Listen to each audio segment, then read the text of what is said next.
Join the Ungovernables. No filters, no apologies. This season, we're cracking open Uniswap governance. Welcome to a new episode of the Ungovernable Podcast. Howdy, howdy. Welcome, everyone, to a new episode of the Ungovernable Podcast. Today, we are thrilled to have Michael Lewellen joining us, a pioneer of blockchain tech for over a decade. Michael is the head of solutions engineering at Blockaid, a leading Web3 security platform trusted by some giants, including Coinbase, MetaMask, and of course, Uniswap. We are Joe and Austin from Alpha Growth, your premier DeFi operations and growth firm. Michael, thanks for being here. What else should everybody know about you? Hey, good to be here. Thanks for having me. I guess I always love to tell the story about crypto, but I started out in 2012 mining Bitcoin on some school computers. And that's how I got invested. Suddenly I had to figure out what the heck this crazy internet money was, and that took me down the rabbit hole that I've continued to be tumbling down for the last decade or so. But since then, I had a long history of doing kind of smart contract development and consulting, and then eventually joined the Open Zeppelin team about 4 years ago. Had a great time working with them on smart contract audits, and then eventually working on security for DAOs, including Compound and Arbitrum, working closely with their team on a variety of challenges, even some governance attacks, some security challenges specifically in passing proposals securely. Lots of interesting things like that. And then recently joined the Blockaid team to really focus in on their product, which is really trying to do all-around on-chain security protections, integrated with wallets like MetaMask, working with Coinbase, and even working with the Uniswap team on making sure that tokens are protected in their platform. So love to talk about that, but also anything else related to DAOs and governance that I love to get my fingers into. Definitely will be a lot of bases we can cover today. But you brazed right over that story of mining Bitcoin on school computers in 2012. I got to double click into that a little bit, at least, because we've heard some pretty wild origin stories, but I think that one might take the cake.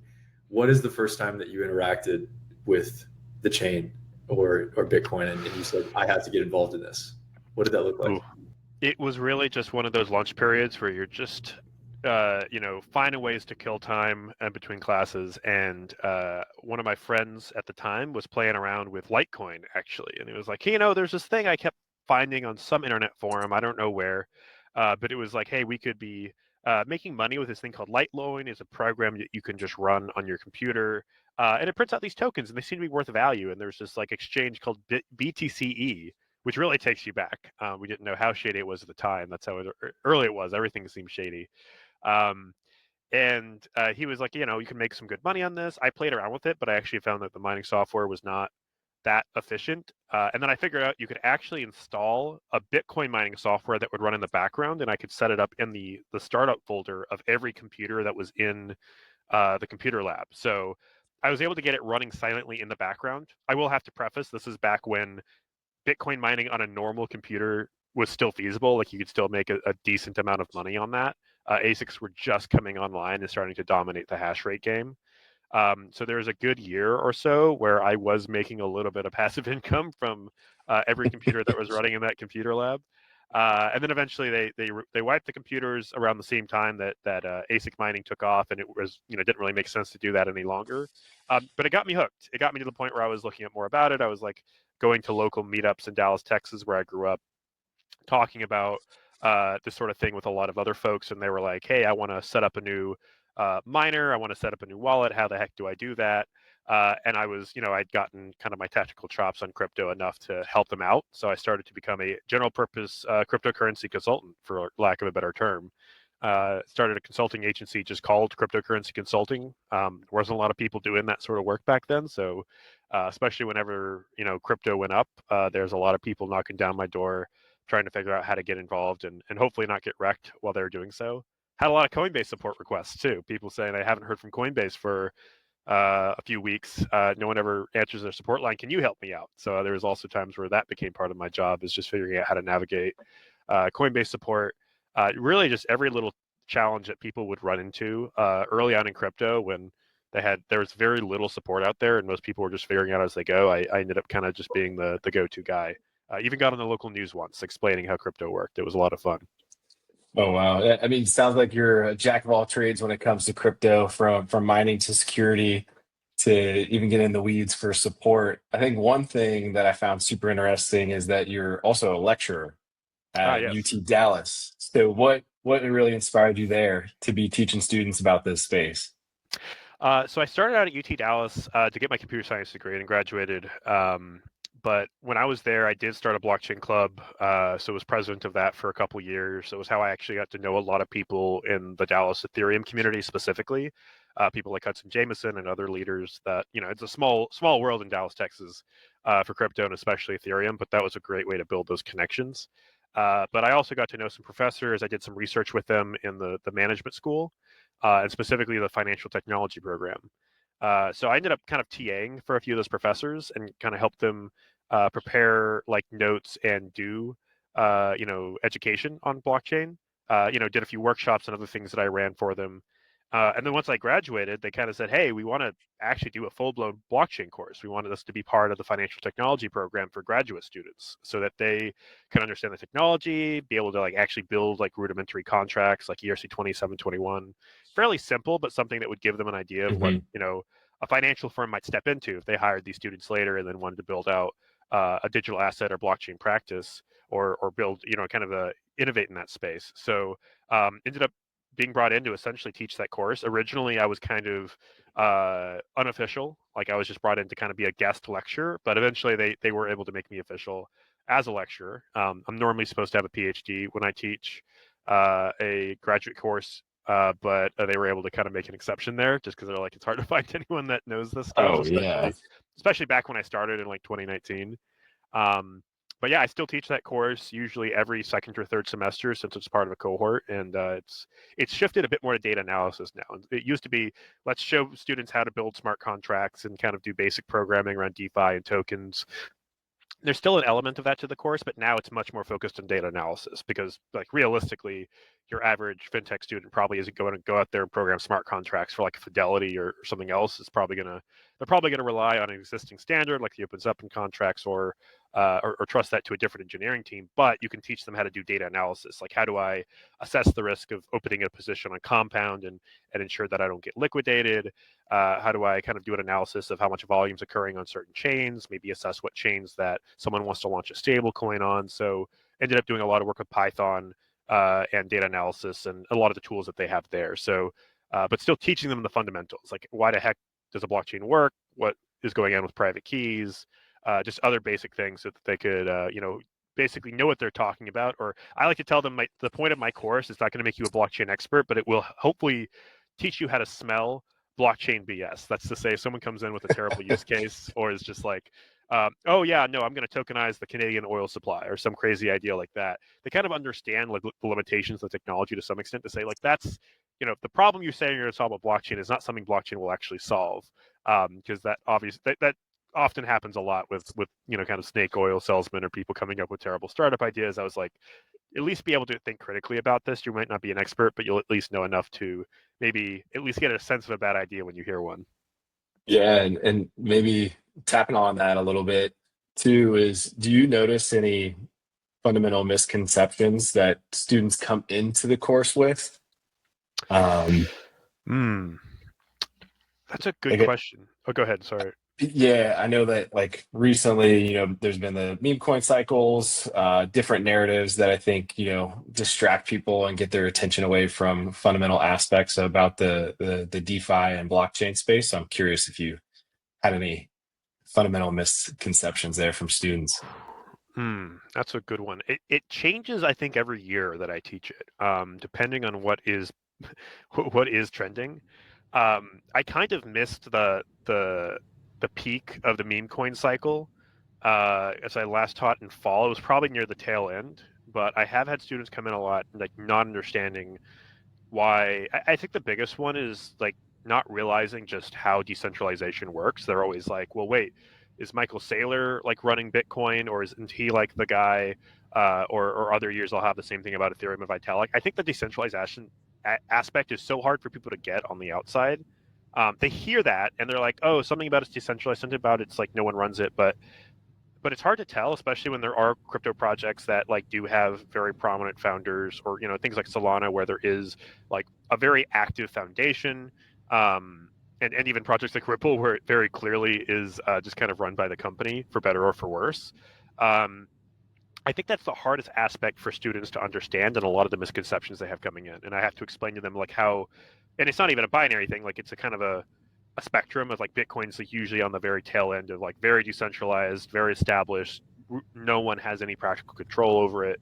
Ethereum, fairly similar, maybe a little bit more influenced by the foundation and obviously a more active development roadmap than Solana. And then like, Ripple would probably be on the other end of like, yeah, there's a token supply, but they could inflate at any time. The company behind it controls most of their supply. Again, at the end of the day, that's fine if you're okay with trusting the Ripple Foundation, but it's far cry from a more decentralized protocol. And like to say like that's why we can treat this as a different asset class. It's not just like someone's issuing stock that's like tokenized or another version of like a security. It's like genuinely a different class of assets that has to be treated differently. And since they're fintech students, that's what I'm really trying to get them to understand, as it as closest to like a digital gold or a digital oil, where the way that the system works is that these things should be enshrined in the protocol, and we should be able to treat this as like an open system and anyone can interact with, as opposed to just another software platform or service that there's a company behind. So what has been maybe an analog or a metaphor that you've been able to use that really resonates with your students in terms of understanding the concept of decentralization, which is, it's a natural concept, but I wouldn't say that it's a contemporary concept? That's a very good question. I think the closest analog I've come to is probably talking about like, I might talk a little bit about Linux if they're at least somewhat technically savvy and familiar with that history of like, hey, there's this open text standard that everyone can use, but no one controls. There is development. There is, obviously people involved like Linus Torvalds that steer it, but ultimately anyone can fork it off, use it differently. If you look at the history of Bitcoin and Ethereum, you can see a lot of forks, a lot of copies of that existing software and people trying new things. But the difference here, of course, is the fact that there's like a live network. It's not just someone copying code and then running it and being responsible for running it. In the case of blockchain, it takes that one step further of not just having an open code base, but having an open network in which that code would actually be running and people can interact with it. So it's kind of like a combination of like what the open internet has kind of been conceptualized as, even though there's a lot of centralized actors behind the scenes like telecom providers, but you still have this open code base and this open collaboration on how that code actually gets built over time. And if people don't like it, they can always fork off or create their own version of it if they want. But it's a very difficult concept to convey because there really isn't a good like existing comparison. It is very novel and new. So that's the closest I've been able to kind of get to conveying that with like existing examples. Most of the time, it really, the best way I can do it is just by going through the history of like, how did Bitcoin get created? Why did cypherpunks, come to be a thing? Like where they had this, group of people that started a mailing list in the 80s or 90s that were very concerned about, corporations and governments creating technology that could control people in like a supercharged version of 1984. And why they felt like we had to have technology that would allow us to prevent that and to create ways to have not just private communications, but also privately controlled money, I should say.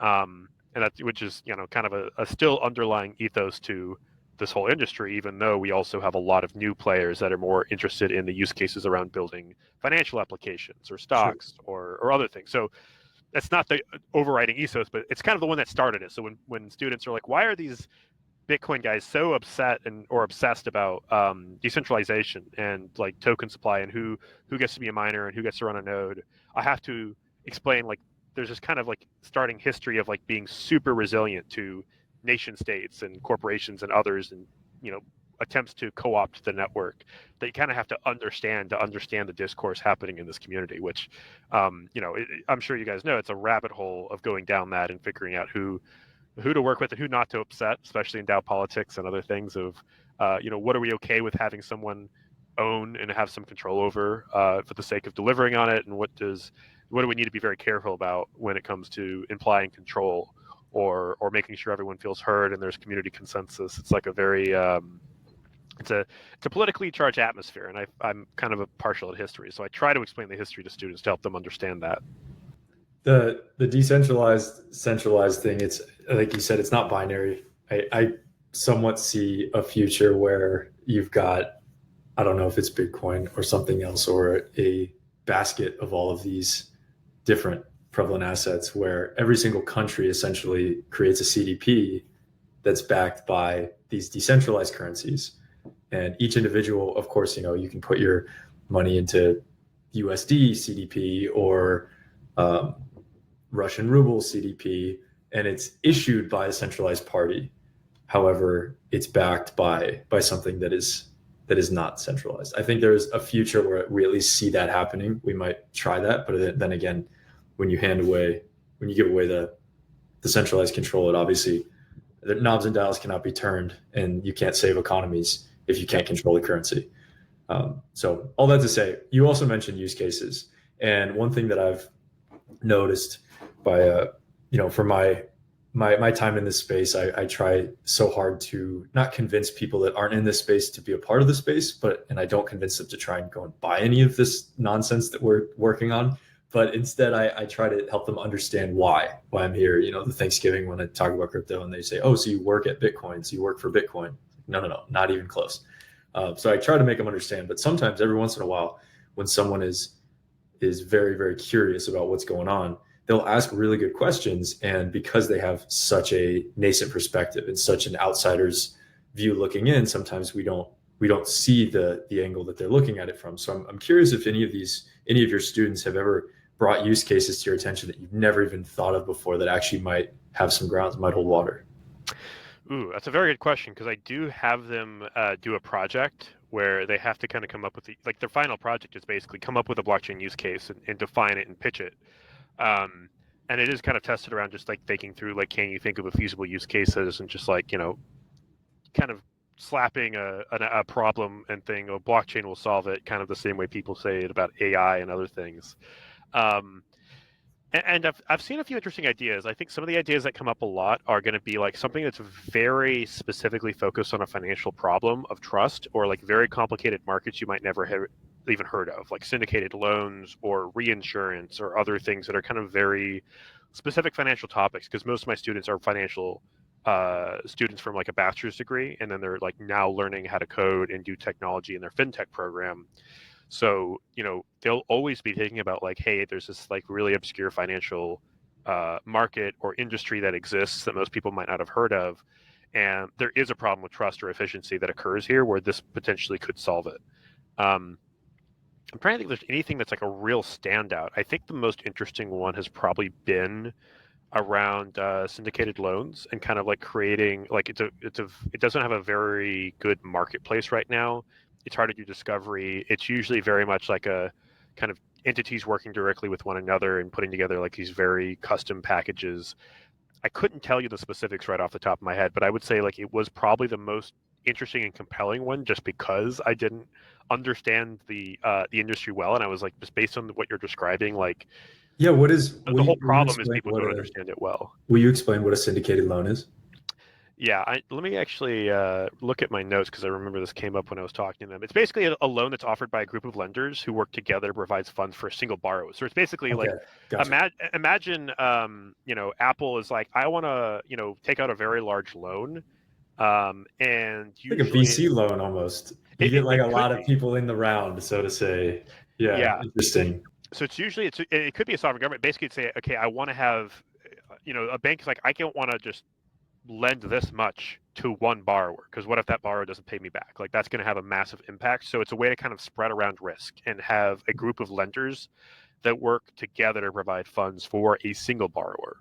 And that's so that allows kind of what Maple Finance and Syrup actually acts as kind of a proxy for that, because it's these on-chain loans to institutions, and the actual the lenders themselves are multiple people. It's crowdfunded loans essentially to institutions, I would say. Yep. So that is kind of what Maple's doing.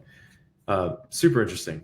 Okay, you're probably one of the most qualified people literally on planet Earth to talk about blockchain security, whether you like it or not. It's a pretty cool thing. And we're pleased to have you today. how would you say that the need for security on chain has evolved over time, and where do you see it going? So I think it started out, first of all, where we had very poor OPSEC. I think back to my time in 2014 when we had Mt. Gox, the massive Bitcoin exchange that actually makes FTX look small by comparison, not in terms of the amounts lost, but the impact it had on the market, because it was responsible for, I think, 80% of the volume of the entire Bitcoin market when it went down. And it wasn't due to any sort of necessarily like fraudulent activity happening in the background like it was with FTX and sometimes in other entities. It was literally just terrible OPSEC. They had no concept of cold wallets. Mt. Gox actually stands for Magic the Gathering Online Exchange, which tells you how sophisticated they started out. They were basically doing trading cards, and then they pivoted into Bitcoin. Their security did not pivot with them. And the problem they had is they were just like, people could just hack into their server, and they did so regularly, accessed keys that were holding funds for the exchange, and then stole it. And then over time, the exchange just bled money to the point where they essentially lost so much that they had to suspend withdrawals, and a lot of people lost their funds. Exchanges have since become very sophisticated, but then we still see issues around private key compromises. We can talk more about it later, but like things like Bybit and Radiant and others show that there's still operational security issues that can occur with exchanges or large financial operators in this space when it comes to custodying funds securely. It's also a challenge on the user side. The fact that users, when they self-custody, they have their own keys and their own funds they control. They have to be responsible for that. And right now, it is the space has become very sophisticated for separating users from their funds using things like drainer wallets. And these are usually or drainer wallet websites, I should say. And these are basically websites that are being built for one purpose, and it's to trick users to come into the website, think that they're interacting to either sign up for an airdrop or maybe get a free token, or they're interacting with a website that they think is a website that they're used to, like going to Compound or going to Uniswap or others. But in reality, it's a impersonation. And all that attacker needs to do, all that operator of the website needs to do is get a user to sign a transaction that they think is some sort of sign up for an airdrop or something that they would be used to doing. And it's actually a transaction that's going to steal their money. And usually it's through doing an unlimited approval to some tokens, or potentially to sign away a transfer that they think is going to the smart contract when it's actually going to the attacker's wallet. However it worked, it's usually because the transaction details are not clear to the user. There's no risks that are being raised, and that these attackers are incredibly sophisticated. It's actually getting to the point where we're seeing threat intel groups, especially here at Blockaid. The research that they are doing shows that there are drainers that basically are franchising their business. They're basically taking a software package. They're like, here's a package and a software kit that will let someone build a website that will prompt a user with a transaction to steal their money, and then you can put whatever front end face you want over it. You can try to pretend like it's an airdrop or something else. You can try to hack into someone's Twitter account and then use that to divert funds. We had this problem with Compound, where someone also was able to get access to the Compound domain and then redirect them to an impersonation website. And in whatever case, a lot of times the people doing these attacks are not the original developers of the Drainer software, but they are essentially someone who got access to that software. And then they have a fee sharing mechanism where whatever funds are stolen, a portion of those funds go back to the original creators of the Drainer kit. And then the rest is kept by the attacker that actually had set up the website and managed to somehow get users to come into it and sign transactions. So that's why these businesses, in some cases, are looking at making over like hundreds of millions of dollars a year. So these are incredibly sophisticated operators, incredibly profitable. And this is one of the reasons I joined Blockaid, is that this is such a prevalent issue. Even if your smart contract's secure, your exchange is secure, like all the software is secure, a user can still just get wrecked through signing the wrong transaction or being presented with something they don't fully understand. So I think that's the biggest issue. And then still we have North Korean actors that will go after big operators, and occasionally they will spend months trying to go after an attacker or a target like Bybit, and they'll basically say like, let's monitor them, let's figure out who works at this company, who's on this multi-sig, what their habits are, what different devices they use, where they're physically located potentially, and figure out whatever they can to be able to find a weak point and insert an opportunity to conduct a high value attack. And so that's what we saw with things like Bybit, where they were literally able to hack into the safe interface that would have affected all projects. So in that sense, we're kind of lucky, but they specifically said, we're going to go after specifically Bybit. We're going to make sure that there is a vulnerability in the website specifically so that Bybit is presented the wrong message when they're signing a transaction that they don't realize is actually giving them control. And then that's what got them access to then $1.5 billion.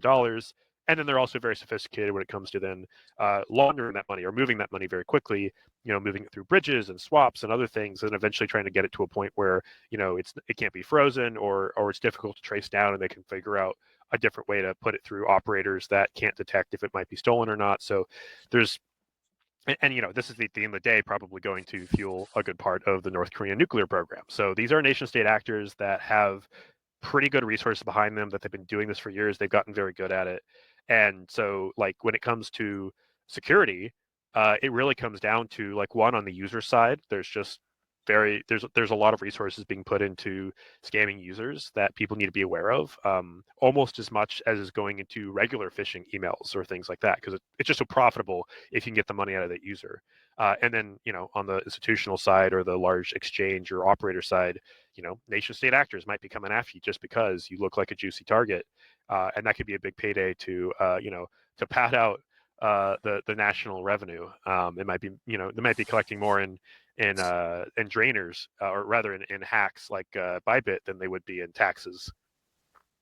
Yeah, and I mean, coming from traditional finance, for me, I was part of like the cybersecurity team at a few different banks, and I remember seeing a pretty big visual of a map of all these different nation states basically trying to attack these banks. And about every 3 seconds, there was a new attack coming on that bank. And I think, with blockchain being relatively open too, it makes it easier because where those holes are, where those gaps are, compared to like a centralized entity where you're just kind of shooting in the dark from that standpoint. When it comes to like security and blockchain for these scams and these different hacks, what do you think are some of the biggest innovations in the space to prevent this? I think the first thing that's been a big help is just a kind of normalizing security, both for exchanges and for like code, like smart contracts, where coming out of the Mt. Gox example, exchanges are now expected to do a high level of security. Like having worked with the Coinbase team, both at OpenZeppelin and now at Blockaid, like they have a very sophisticated team where, or multiple teams really, that are all focused on security in different areas of the business. They take this very seriously. They have a security team that's just as good as probably the one that's at Google or Microsoft or Facebook because of how much is at risk. And I would say the same thing for any operator that's custodying funds, is there's a large expectation on them to, follow all security standards and then some.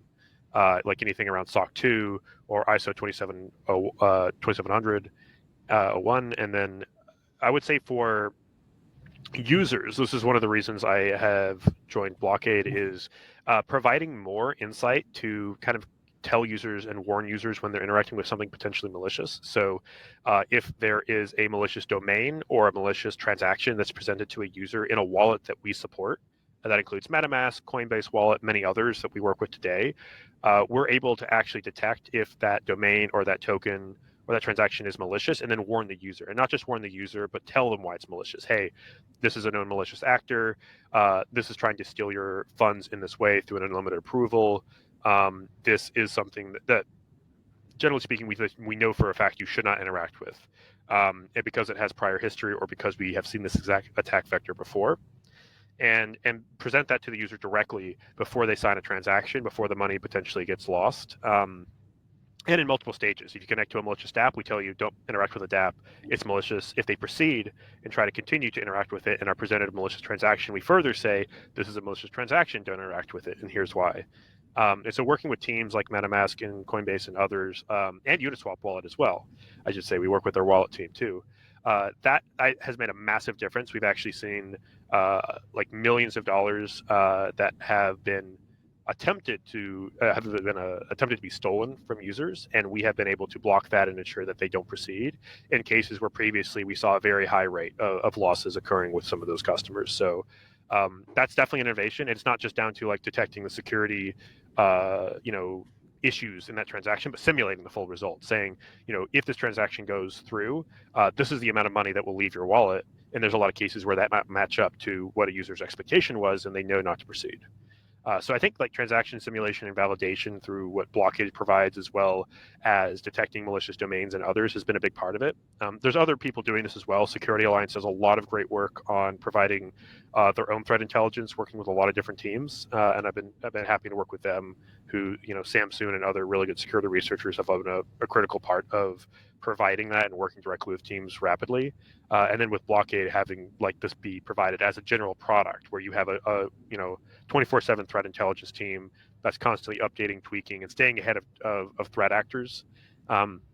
We actually have some of our researchers that will pretend to be hackers, and they will get into some of these drainer groups, and they will be able to see updates occurring and see what's going on. So it's been a very challenging space though to be in. You have to keep a very close eye on what's going on. You have to stay on top of anything that's occurring. It's ultimately always something you have to look out for. Like I think there's no static solution. It's like you just have to constantly evolve with what's going on in the industry. It's no different than medicine, right? Antibiotics, viruses, bacteria. You can't just, there's never going to be one cure to cancer. There's never going to be one antibiotic that cures all diseases for the rest of time. That's not how biology works. Okay, so the one thing that I'm really, this is more of like maybe a philosophical, ethical conversation, but if DeFi is a public good, I think you could also argue that security inside of DeFi is a public good. So in your opinion, who's responsible for paying for it? Ooh, that's a good question. I think it needs to be spread out. There are multiple layers of security. I think at the end of the day, if you are providing a platform through which someone is going to be transacting with the blockchain, even if you don't control maybe the infrastructure around it, I think there is a responsibility around giving insight to the users about what they're doing. At the end of the day, if it's a self-custodial wallet, a user has the ultimate responsibility to, control their funds and know what they're doing, the same way that someone who's transacting on the internet or paying for something with cash would. But it's really important they understand the risks. The same way, like if I go on Amazon and someone ends up scamming me, I should have understood the risks by maybe reading the reviews and seeing that the product wasn't very good or something like that. But if attacker is allowed to, basically, if there's no feedback system or way to warn users, like, hey, this person, this token or this sort of transaction has been known to cause losses, and there's a way to detect that and a way to warn them, then there actually should be a responsibility to then do it if there's a tool available. It's the same way so at the end of the day, especially this is very common for permissionless systems, like things where you launch tokens such as Uniswap, where anyone can launch a Uniswap pool and list any token they want, and that's a core part of the protocol. There's no controls at the smart contract level, and that's a really important part of how the system works. But if that's presented to a user in the interface, and that token that is in that pool is known to be malicious or known to be a rug or known to be something that's probably going to harm a user, then it is important to tell them that and say, hey, you still have, this is a token that exists on the decentralized protocol. You can interact with it. There's nothing we can do to necessarily stop that. But we can warn you. We can tell you, hey, this is a token that is known to have malicious history, and you should be aware of that before you proceed. So I think it really is around presenting as much information to the user as possible, but also in a clear, objective manner of like, hey, this is supposed to help you make a decision, but very clearly this is malicious.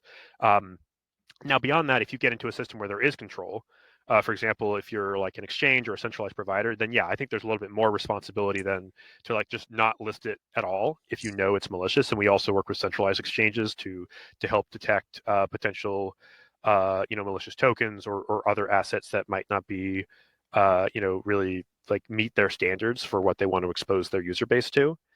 So I think the level of responsibility is definitely going to be correlated with the level of control that you have. But in the decentralized world, I think it just comes down to providing as much information as possible and warning users before they proceed with something that could cause losses.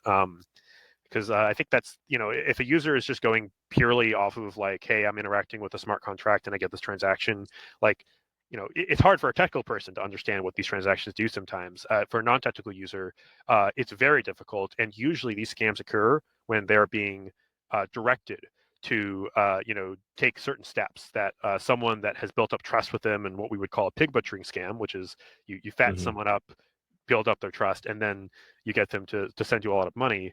Most of these people haven't even interacted with crypto before. They don't understand how it works. They've been convinced to set up a Coinbase account and move it into a wallet and then send it to an address.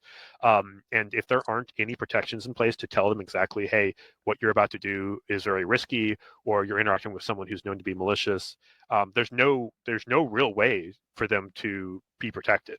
It's otherwise very difficult to keep those things from continuing to happen, because it's just so common, and it's so profitable for attackers. They'll reach out to, just like Nigerian scams, they'll reach out to hundreds, if not millions of people, and if only just a few of those reach outs actually succeed in getting money, like those are still going to be potentially tens, if not hundreds of thousands of dollars they might get out of the wrong person. I've worked with people that have lost their entire life savings, like up to $700,000, through some of these scams, and it's heartbreaking. And they're not dumb people. Like one of them was a retired accountant, or someone who is a doctor, and other people that are very smart, but they just don't understand this technology. And they were tricked by very sophisticated actors that put in a ton of time to make them fall in and lose all their funds. So yeah, so obviously I'm very passionate about this. I'll wrap it up there, but just to say, I think the responsibility comes down to just, if there's information, if there's tools you could be providing to users to give them more insight into what they're about to do, I think there's absolutely responsibility for that. And then beyond that, it's just a question of how much control you have to then block those malicious things on your own side. But on the most decentralized end of the spectrum, if you're providing a user interface to a user, you should provide some information about what are potential risks around what they're doing.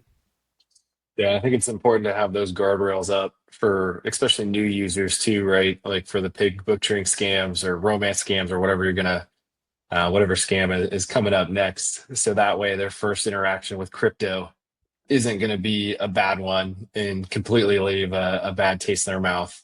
But I want to touch a little bit more and take a deep dive on Blockaid. Michael, for those who aren't familiar with Blockaid, could you explain it in some high level terms on what you guys do? Yep.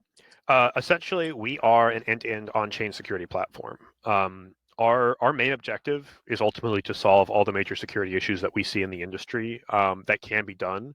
Coming from Open Zeppelin, which is still a great company for doing security audits and other things, I think the biggest challenge we saw was okay, so we can try to solve security issues by doing more audits, by being very active in DAOs like Compound and Arbitrum, but ultimately we only have so many people that can do that work. It doesn't scale beyond the really smart personnel that Open Zeppelin had. And there was also work with Defender and other things that did provide some tooling.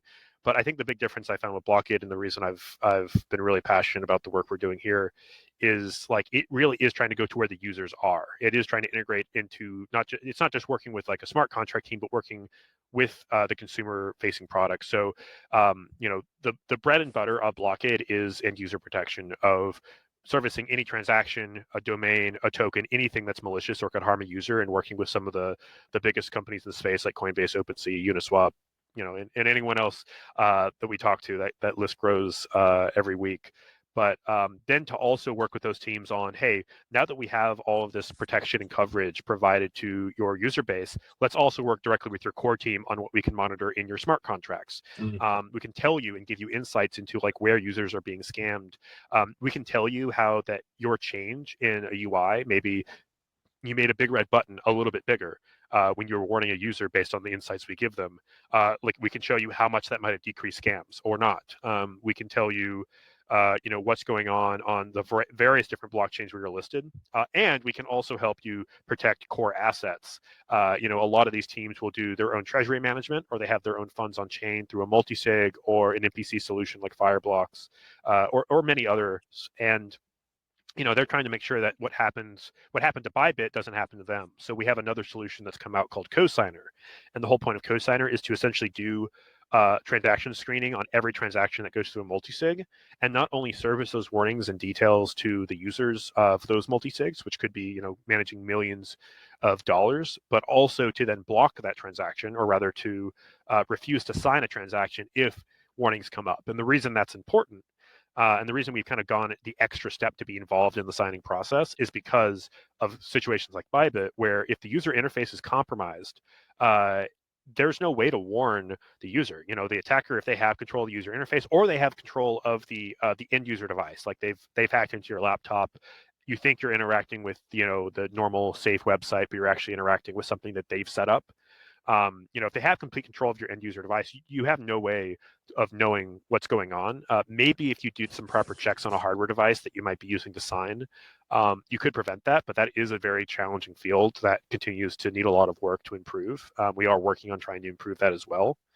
But the biggest thing there is like, okay, well, if the person signing doesn't know that they're signing something malicious and there's no way to warn them directly on their device, then the next best thing is to then be a part of that signing process and independently be verifying the transaction. And then when we see that transaction has malicious vectors, or maybe other things that don't meet their policies, like, hey, this is sending more money than our policy should allow in this multisig, there needs to be an extra override before this is allowed to proceed. We can ensure that that's essentially enforced at the transaction level. And is that automated? This It is cosigner automated. feature? Yes, it is. So basically, we would automatically sign any transaction that goes through the safe if it passes all the checks. So you queue up a transaction in safe, and within probably 30 seconds, we're going to have a signature on there if it's passed all our checks. We'll also send out alerts and say, hey, How much does this cost? well, talk to our team about that. It depends. But what about just for like the average person who just wants to be smarter about on-chain management and wants to use a multi-sig for their own transactions? You guys have a retail product in the pipeline? It's a good question. We don't currently have a retail product. It might change in the future. Right now, we're very targeted towards institutional clients or large treasury wallets.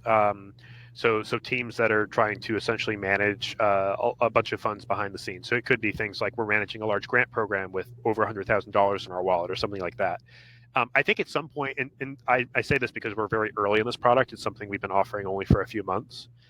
That could very well change, and we could start to offer it on a retail basis. But right now, we are focused primarily on institutional customers and ultimately building pricing based off of their specific needs.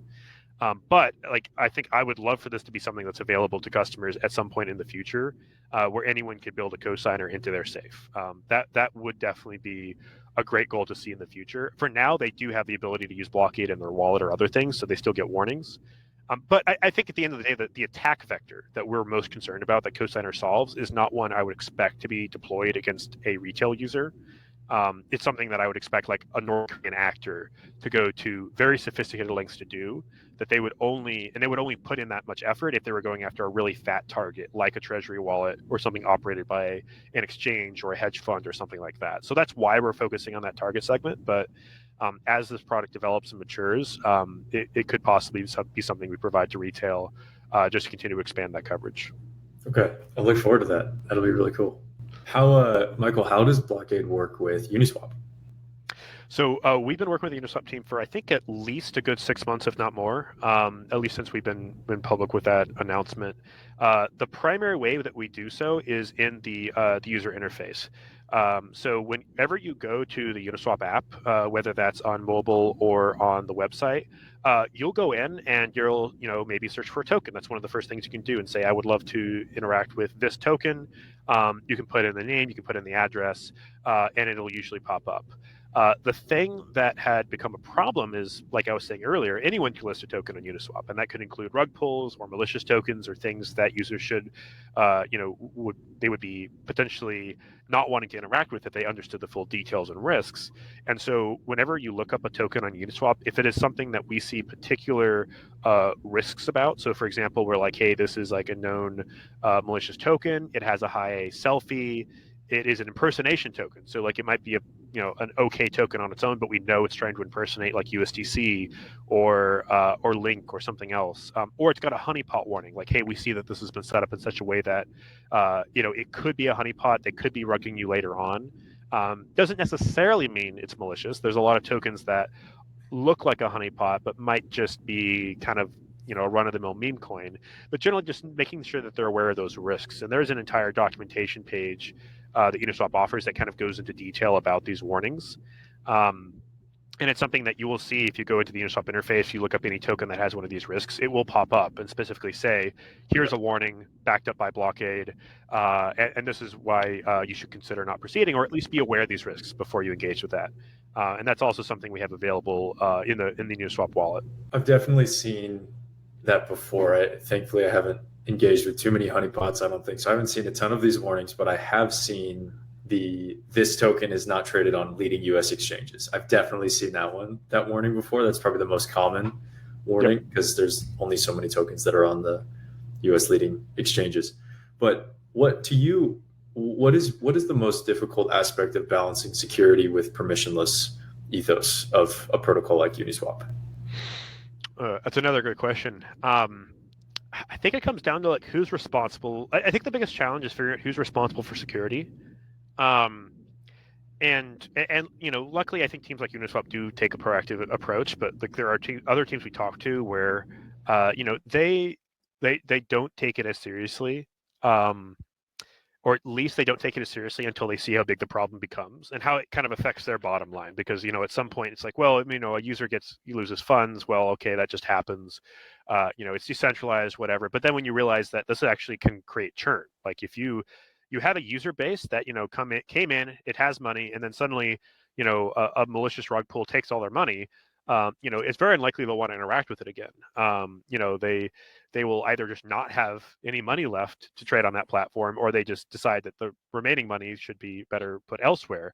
And so this actually can create a ton of churn on user bases. When users are constantly subjected to this, they don't want to engage anymore. Surprise, surprise. And so that's when some teams start to get more active, when they're after the problem has become bad and they recognize that it's having an impact on their usage. Then they feel like there needs to be a response, and sometimes that's already when they've taken some reputational damage. But yeah, I think that's coming back to the decentralization part. I think it's recognizing that we're never going to fully remove malicious actors from the ecosystem if we want it to be permissionless, but we can definitely help people recognize who's malicious and who's not, and make sure that we're very careful about how we flag it. So there's a reason that we have so many different warnings. We have some things that are red, some things that are kind of yellow, because there are cases where a perfectly legitimate token gets a yellow warning, or might get a warning, I should say.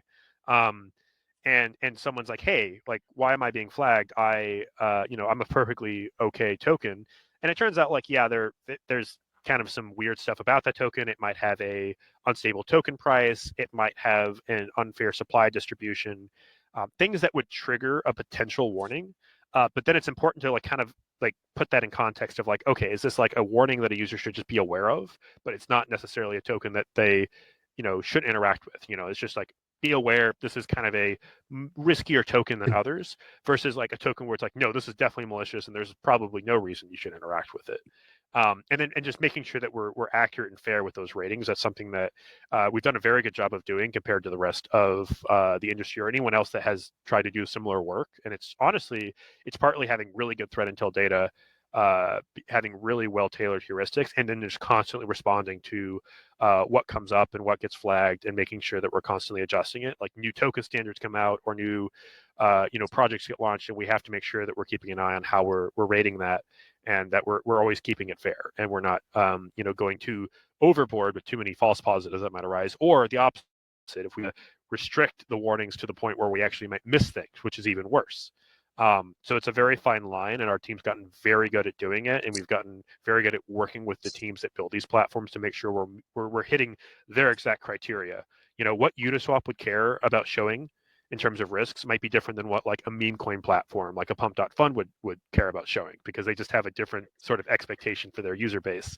And that's like probably the most crucial part of it. But yeah, at the end of the day, I think it's mainly about communicating risk. Like, there's a reason that, even though a lot of token projects are not considered securities, or rather, we're kind of in a better regulatory environment to avoid that classification. There's a reason the SEC, requires people to share risks about the investments that they make, and it's because people need to realize that there's always a potential to lose money, and why that might happen. And I think that's something that I hope we don't have a lot of stringent regulation on that in this industry, but I do think it's important for projects to be proactive about conveying those risks, especially if it comes down to like knowing that there's a bad actor. The stock exchange doesn't have a problem of like meme coins or things like that. It's very hard to get listed, and the whole point of blockchain and crypto is to make it easy to get listed, make it accessible. But of course, that lets in a lot of scammers and fraud. And if we want the system to work in a decentralized manner, then we need to have other solutions that might necessarily gatekeep the ability to list tokens, but provide enough information that the malicious actors that will take advantage of that are not going to be able to make as much money as they're making today, because the information provided to users is so complete that very few of them actually step into interacting with a malicious token that most people have no business interacting with. There's no reason to buy a token that is for sure going to get rugged, if you knew that ahead of time. And that's the thing we're trying to work on provide. We do provide today and continue to work on improving every day. Yeah, it's like permissionless with information. I guess and touching back on Uniswap, are there any unique insights that you got working with Uniswap that weren't really visible from the outside? That's a good question. I don't think there's anything I can think of off the top of my head that would that anyone wouldn't already maybe know. I would say like the team is incredibly good at what they do. I mean, I've had the privilege of working with them. It opens up on prior as well. I think they have a very good eye for user experience, and that's part of the reason they've built out their wallet and app the way they have. And I think the way that they've thought about security has both been from a user protection perspective, but also from a user experience perspective, in saying that like by surfacing these warnings and surfacing them in a very like clearly built out way, they improve the user experience. Because sometimes we've had cases where customers view security as impairing the user experience. Oh, you're adding additional steps or additional checks that people need to look at. But in reality, if you do it well, if you integrate something like Blockaid into the user experience with real foresight into how you want the user to flow, you're not just tacking it on, but you're making it a critical part of the flow, and trying to make it look good and convey the information clearly. It's actually a net benefit. Like I think we actually saw a study from one of our other customers, it might have been MetaMask, that actually said that the user engagement went up after Blockaid was integrated. It didn't go down. Because they actually felt more comfortable interacting with it when they got these additional warnings and insights on how they were interacting with things. Whereas before, they might have been hesitant to submit certain transactions because they just weren't sure what was going on. And so, like, yeah, that's a roundabout way to say, like, I think the Uniswap team takes these things very seriously, and it's been a big part of why we've enjoyed working with them. Yeah, and I guess maybe touching on one thing for Uniswap as well, like going on variety of different chains and having different versions from a security architecture perspective. How does this multi-chain approach, multi-version approach affect like the attack surface and vulnerabilities within the protocol? Ooh, that's a great question. We do luckily exist in a world where most EVM chains follow a fairly simple, like there's generally compatibility between them. In terms of like, smart contracts should work generally the same on most.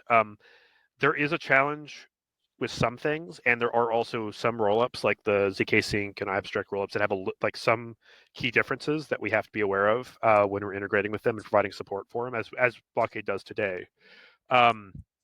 So the more different it is, I think, for each chain, which for example, Arbitrum's building stylus and other things that are kind of like supposed to be net improvements on the EVM as it exists, but it does introduce new security challenges because there's new patterns and things that you have to recognize and build new heuristics on, as opposed to just relying on what we've already developed for EVM chains that remain largely the same. And I think there's also definitely a challenge with the fact that attackers will sometimes move into these new ecosystems, new chains that launch, and if they don't have Blockaid or others supported on launch. We work with some chains that have us on launch because they see it as a priority, and some chains don't because they just feel like they should only bring us on once there's a problem. But these are often chains that, because they don't have these protections, become a field day for scammers and attackers, because they're like, great, this is a new ecosystem. They haven't built up the same security safeguards that others have, where we have less success. I hear the same thing happen with MEV traders as well. So like a new chain launches, if they don't have a lot of protections in place on the outset, it's definitely an area where users will find themselves being negatively impacted, and it's much easier to rug or steal from those users than it is in other ecosystems. And I think that's part of a challenge, as well as the fact that moving between chains, having multi-chain architecture, maybe a transaction that's let's say, bridging your funds over to a different chain, doing a swap, and then bridging it back, that introduces, new challenges on how you simulate that transaction accurately and convey that, because usually cross-chain transactions are kind of like wrapped in a different transaction and then wrapped again. And so trying to break that down and show it to a user, even if it's a simple thing like a transfer, could be very challenging. It could be something that they're not able to clearly convey to the user in a wallet interface. And we are working with some teams now and talking through how could we solve this? How could we make cross-chain transactions easier and safer for users to interact with? Because we have definitely seen attack vectors where attackers will take advantage of that obfuscation, where it's like, hey, if we try to get them to send money directly to a malicious address on this chain, like Blockaid will flag it. Or other solutions will flag it. But if we can try to make it as complex as possible and have it to be, oh, they take some action to submit it to a bridge, and then on another chain, it's sent to a malicious address. If we can wrap it up enough, maybe it won't be detected. We have, our research teams already identified it. We've already worked on heuristics that help to detect it, but we're also trying to see if we can go deeper and natively integrate with some of these chains, some of the cross-chain standards that are being developed to make it easier to actually display what happens to a user and then detect these security issues. Yeah, they're always trying to poke holes in it from attackers' standpoint. When it comes to like the security risk, what do you think is the most overlooked risk in DeFi at the moment? Most overlooked risk. In DeFi specifically, I think that it's still going to come. I think it's going to probably be the dependencies that DeFi has on one another, like the fact that, for example, we're all relying on tokens like USDC to be, managed honestly, and they have a blacklisting functionality. And if they wanted to, they could intentionally, or maybe even unintentionally, if they fat fingered it. Not that I think they ever would. I think they have a very good team, but they could feasibly blacklist a DeFi protocol, and it would suddenly, that DeFi protocol would be in a position where it's like, crap, all the money, most of the money that we have in our vault is suddenly frozen, and it breaks all of the ways that our DeFi protocol would operate. Now, this is a risk you can't eliminate, but I do think that there is work to be done on the mitigation front. I think there are a lot of protocols that just have to operate with the assumption that certain things will just never be hacked. And if they do, well, like, game over. I think there's more we could do than that. I think we could definitely say, hey, if that happens, then, there is a game plan, there is a fallback mechanism, even if it's just pausing the protocol and waiting for that situation to be resolved. We definitely went through war games like that with Compound and other protocols. And yeah, so I think that risk of like some sort of core dependency and mapping out those dependencies and kind of being aware of them in case, like, if there's a hack on some smart contract, like a swap router or something else that a lot of other protocols have integrated with, make sure that they're ready. I mean, I know when Compound did have some disruptions that occurred a couple of years ago, one of the biggest thing that we had to do was work with protocols that were downstream of Compound, that had integrated into Compound, to make sure that we weren't adversely impacting them. Because even though we were in a position where no funds had been lost, it was like a temporary disruption that was going to be resolved. They were in a position where, because of that, disruption, their system might be in a more precarious state, just because they didn't build that protocol with any kind of scenario of Compound kind of be in a pause state for a period of time. So like those are the sorts of things that I think a lot of teams, they are thinking about it more, but I do think it's still an often overlooked risk. If there was one security practice that you could snap your fingers and implement across DeFi, what would it be? I would say threat modeling. I think everything comes from threat modeling. And that's to say, like, before, ideally, you maybe have even coded the protocol. And definitely once you have, just list out all the threats that you expect the protocol to face and that you expect it to be resilient against. This is like an exercise that I think Compound did do well in their V3 implementation. It's like, hey, we're going to write down all the things a protocol should be resilient to. It should be able to deal with things like, liquidations. It should be able to deal with, issues of certain assets being broken. And then write rules and test against it, write invariant rules, write tests, formally verify if you actually have the ability to do that. And then you can also use that threat model to drive what do you monitor for in production? What do you do war games around? What do you do? What do you build protections around? And it's especially useful for auditors because auditors can then take that threat model and test against it in their audit. And they have a very clear idea of what is expected. As opposed to just kind of being told, oh yeah, make sure my protocol can't be hacked. And there's often a long list of assumptions that have to be drawn up to kind of narrow that scope into something realistic, because it's like, well, okay, we're obviously going to have to assume that this operator key doesn't get hacked, because if that gets hacked, then the whole game is over. It's a question of like, do you expect to have some redundancy in that case, or do you just build that in as an assumption that it just won't be hacked? And if so, how are you protecting that key? Are you going to use a multisig? Are you going to use something like Blockaid cosigner? Maybe that's a requirement that comes up at some point. But that's what I think. If every team was doing threat modeling, they would be forced to think about everything else they should be doing. No, that definitely gives me a lot of things to think about. I hope anybody else listening to this that's building something innovative should also be listening to a lot of this wisdom. Michael, where can people best follow your work?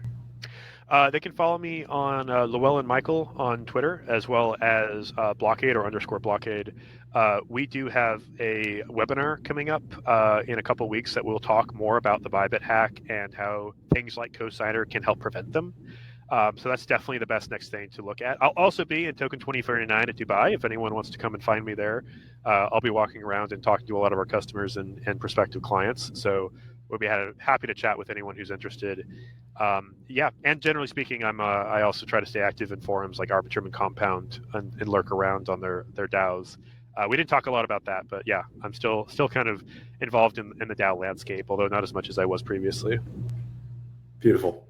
All right, well, that is a wrap of another episode of the Ungovernable Podcast. Michael, thank you again for sharing all this expertise. It was a very interesting conversation. For our listeners, do not forget to subscribe on Spotify and YouTube. We're going to be dropping new episodes every week. Follow us on X at Grow Uniswap. And yeah, please, everyone, thank you. Keep tuning in. This has been awesome. Michael, thank you. And we are Joe and Austin from Alpha Growth. Thanks, everybody. Thank you for having me. This was the Ungovernable Podcast by Alpha Growth. Watch all our episodes on YouTube or Spotify or weekly live on X.